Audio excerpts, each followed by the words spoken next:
Let's get Mr. Bipin Sharma also into this conversation. Mr. Sharma, if you can hear me, how do you look at this? Rahul Gandhi has often been accused of going abroad as per the ruling dispensation and tarnishing the image of India.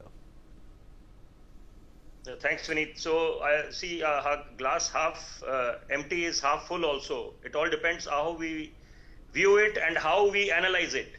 Now, Article 19 of the Indian Constitution guarantees free speech, expression, but there is, due restraint has to be exercised. You can't cross the line.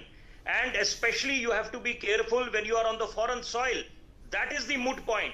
Secondly, the critical point here is that when you are interacting with the youngsters, you have to be all the more careful, especially in the light of, the recent anarchy that has been witnessed in Bangladesh, Sri Lanka, and very recently in Nepal.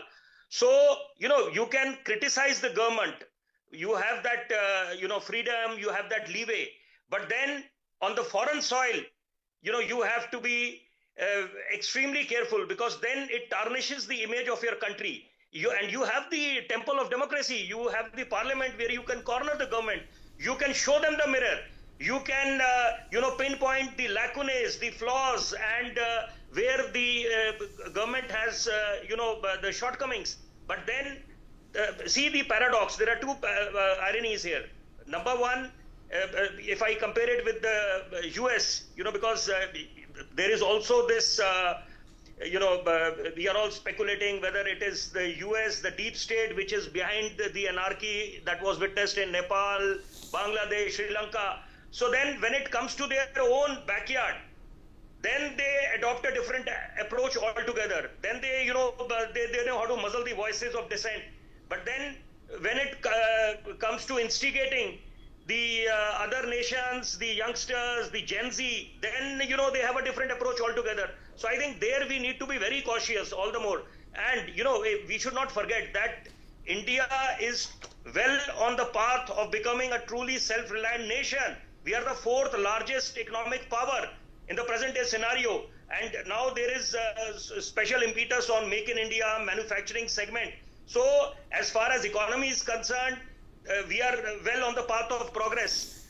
We are prospering. But then there are, of course, it's a long road and there are challenges. But then to criticize the government on the foreign soil, I think that is a big worry, where Rahul Gandhi, because a leader of opposition is expected to be very responsible and, taking his stance. And, we go in the past also. I totally agree with the Congress spokesperson when he says that in the past, BJP leaders also never refrained.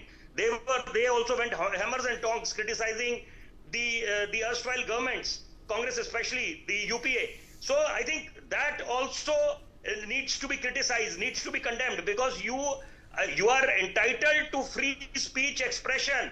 But then on the foreign soil, it sends a very, very wrong message. And all the more careful in the present day scenario, because you see this anarchy happening. And if anyone says, now one very important point which I want to make a mention of very briefly is, on one hand, when we talk about constitution being the supreme, and we all have to abide by the constitution, of course there is no second thought about that. But look at the irony when we justify what Gen Z is doing, because what was the agenda in Bangladesh and Nepal? That was to topple the present dispensation, the democratically elected governments. So then there comes the, the critical point that we need to draw the lines. You can't breach the lines, and you need to uphold all the values of constitution. All right, fair enough. Let's also get in